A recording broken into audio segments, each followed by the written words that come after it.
Have you ever wanted to talk about your family in English, but suddenly you didn't know what to say? Maybe someone asked, "Do you have any brothers or sisters?" or "Tell me about your family," and your mind went blank.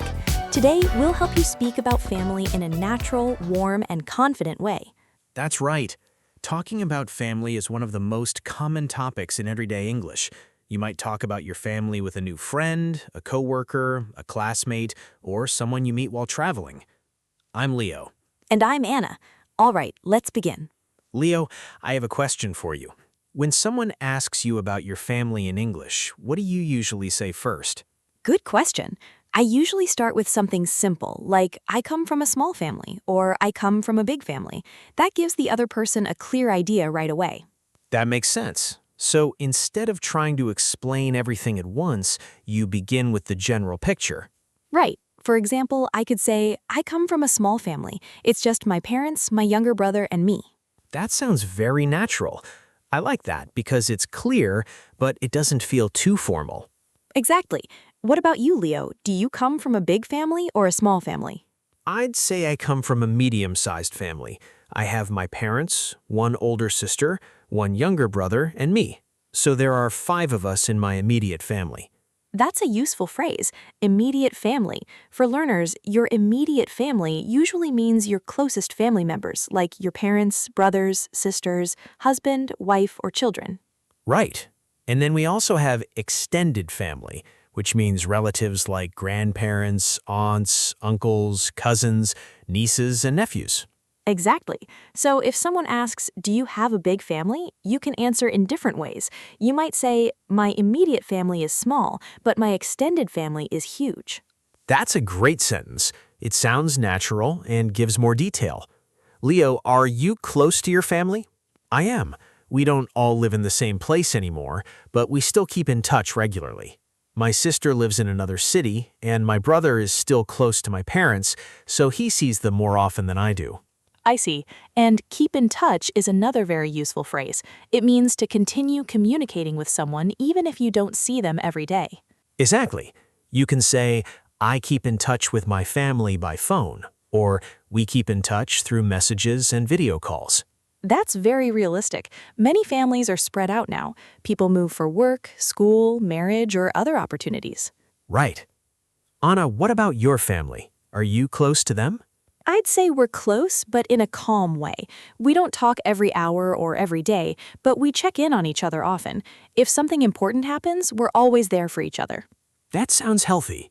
I like the phrase check in on each other. It means you contact someone to see how they're doing. Yes, for example, "I called my mom to check in on her," or "My brother checked in on me after my exam." That's a phrase learners can use in real life. It sounds caring and natural.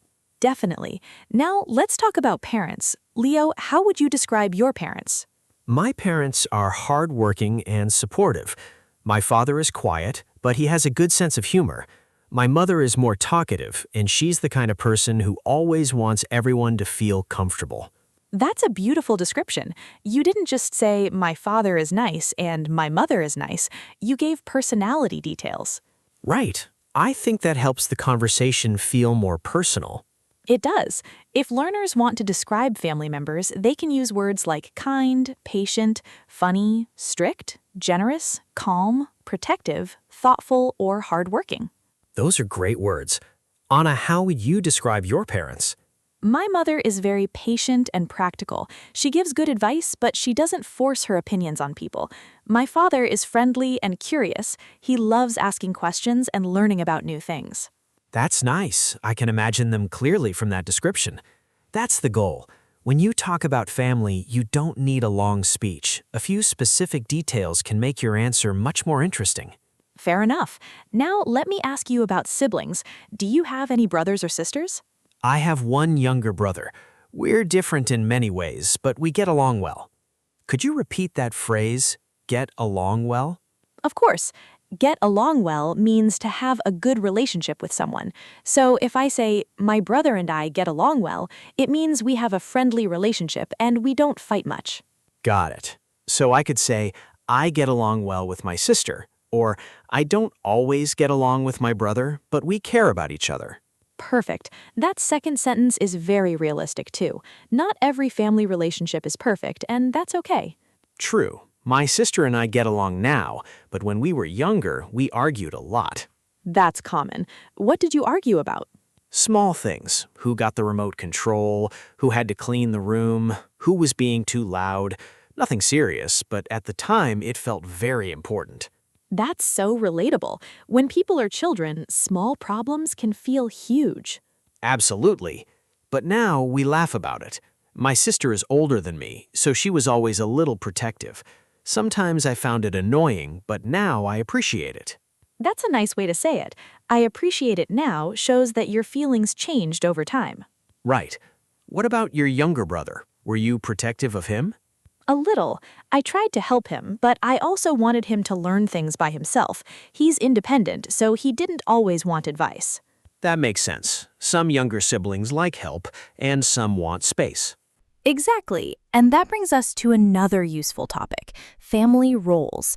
In many families, each person has a kind of role. One person may be the responsible one, another may be the funny one, and another may be the peacemaker. The peacemaker. I like that word. A peacemaker is someone who helps people stop arguing or stay calm during conflict. In my family, my mother is definitely the peacemaker. If two people disagree, she listens to both sides and helps everyone calm down. That's a valuable role. In my family, my brother is the funny one. Even when things are stressful, he can make people laugh. That's important too. Humor can make family life lighter. Definitely. Now let's talk about family traditions. Does your family have any traditions, Leo? We do. Every Sunday, if possible, we try to have lunch together. It doesn't happen every week now because everyone is busy, but when we can, we make time for it. That sounds lovely. What do you usually eat? It depends, but usually something homemade. My mother likes cooking, and everyone brings something. Sometimes my sister brings dessert, my brother brings drinks, and I help set the table. That feels very warm and real. Family traditions don't have to be big or expensive. Sometimes they're simple routines that bring people together. Right. What about your family? My family has a holiday tradition. Every year we cook together. Everyone has a job. One person prepares the vegetables, another person makes dessert, and someone else cleans the kitchen. Cleaning the kitchen is the hardest job. It really is. But it's also part of the memory. We talk, laugh, make mistakes, and sometimes the food doesn't turn out perfectly, but it still feels special. That's a great point. Family moments don't need to be perfect to be meaningful. Exactly. And if learners want to talk about traditions, they can say, in my family, we usually, for example, in my family, we usually eat dinner together on Sundays. Or, in my family, we usually visit our grandparents during the holidays. Great example. Speaking of grandparents, are you close to your grandparents? I was very close to my grandmother when I was younger. She used to tell stories about her childhood, and I loved listening to her. She had a calm voice, and she always made me feel safe. That's beautiful. Grandparents often carry family history. They do. I wish I had asked her more questions when I had the chance. I understand that. Sometimes we don't realize how valuable those stories are until later. Very true. What about you? My grandparents taught me a lot about patience and kindness. They lived simply, but they were generous with their time.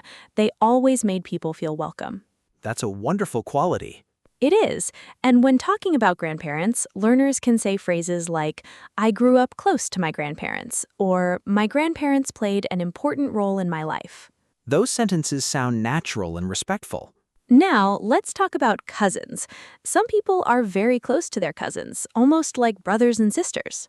That's true for me. I have several cousins, and when we were kids, we spent a lot of time together.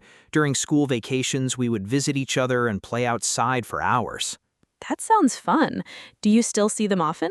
Not as often as before, but we still keep in touch. Some of us have families now, and everyone has different schedules. That's normal. As people get older, family relationships sometimes change, but they can still remain important. Right. And sometimes you don't talk for months, but when you meet again, it feels comfortable. That's a good sign of a strong connection. Anna, can I ask something? If someone asks about your family, but you don't want to share too much, what can you say? That's a very useful question. You can keep your answers simple and polite. For example, I'm close to my family, but I prefer to keep my family life private. Or, my family is doing well, thank you for asking. That's helpful. It sounds polite without giving too many details. Exactly. You are allowed to choose how much you share. In English, it's okay to give a short answer if a topic feels personal. That's important for learners to know. Sometimes people think they must answer every question fully, but they don't. Right. You can be friendly and still have boundaries. Good point. Now let's practice a natural conversation. I'll ask you some common family questions, and you answer naturally. Sounds good. Go ahead. Do you come from a big family? Not really. I come from a small family. I have my parents and one younger brother. We're not a large family, but we're close and supportive. Nice. Are you close to your brother? I am. We have different personalities, but we understand each other well. He's more spontaneous and I'm more organized, so we balance each other. That's a great phrase. We balance each other. Yes, it means two people are different in a way that works well together. Understood. What does your family like to do together? We like having meals together, especially on weekends. We don't always do anything fancy, but we enjoy sitting at the table, talking, and catching up. Catching up is useful too. It means talking about what has happened recently. Exactly. You can say, I caught up with my sister yesterday, or we spent the evening catching up. Great. Now you ask me. All right, Leo, do you have any siblings?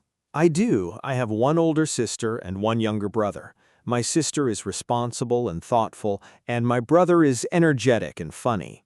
Do you get along with them?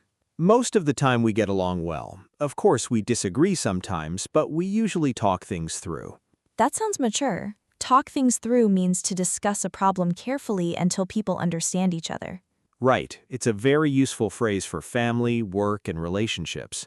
What's one thing you admire about your family? I admire how supportive they are. Even when we make different choices, we try to respect each other. We don't always agree, but we still want the best for one another. That's a strong answer. It feels honest and natural. Thanks. Family can be complicated, but support makes a big difference. Absolutely. Now let's talk about living with family. Some adults live with their parents, some live alone, and some live with a partner, roommates, or children. Right, and this can depend on culture, money, work, age, or personal preference. Exactly. In some cultures, it's very normal for several generations to live together. And in other places, people often move out when they become adults. If someone asks, do you live with your family? You can answer simply. For example, I live with my parents right now, or I live on my own, but I visit my family often. Or I don't live with my family, but we talk regularly.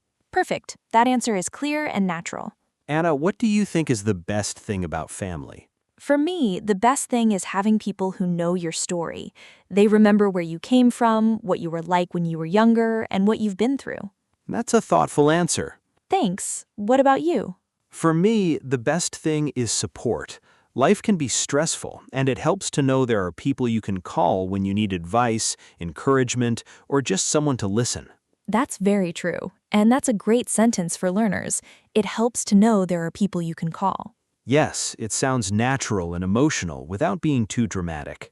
Now, family conversations can also include difficult topics.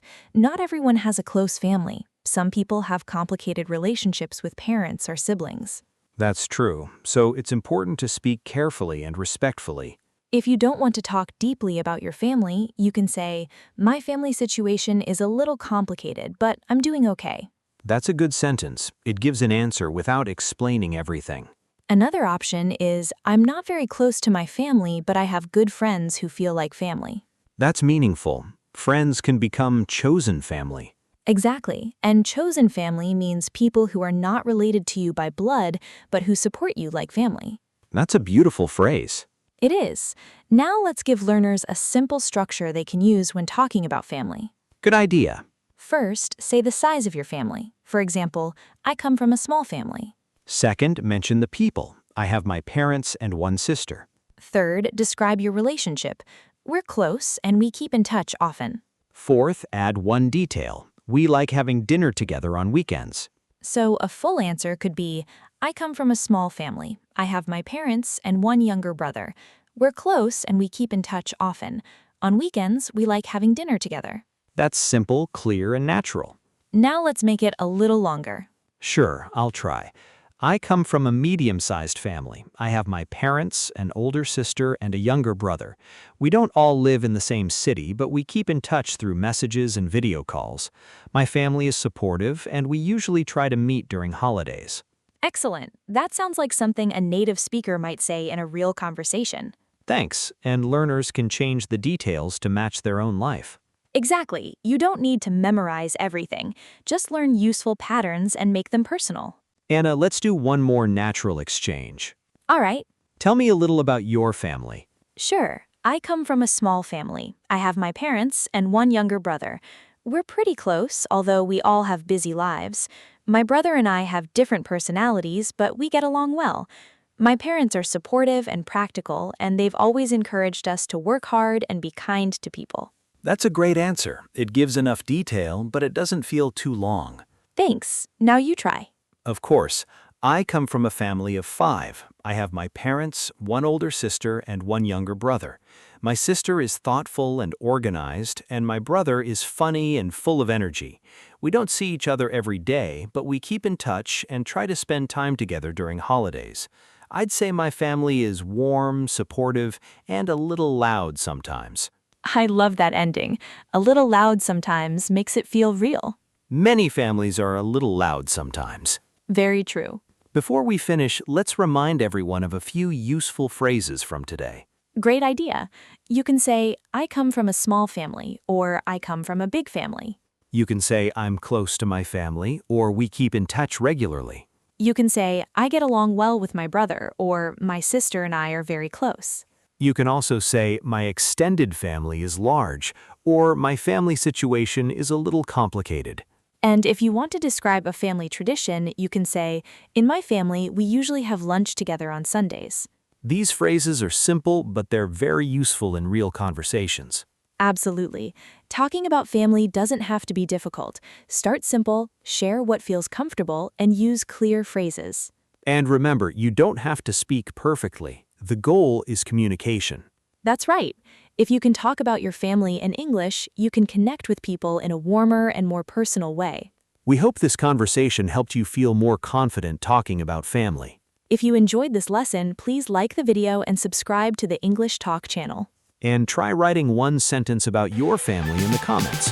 For example, I come from a small family and we're very close. Thank you for practicing with us today. Keep learning, keep speaking, and we'll see you in the next video. Goodbye for now. Take care.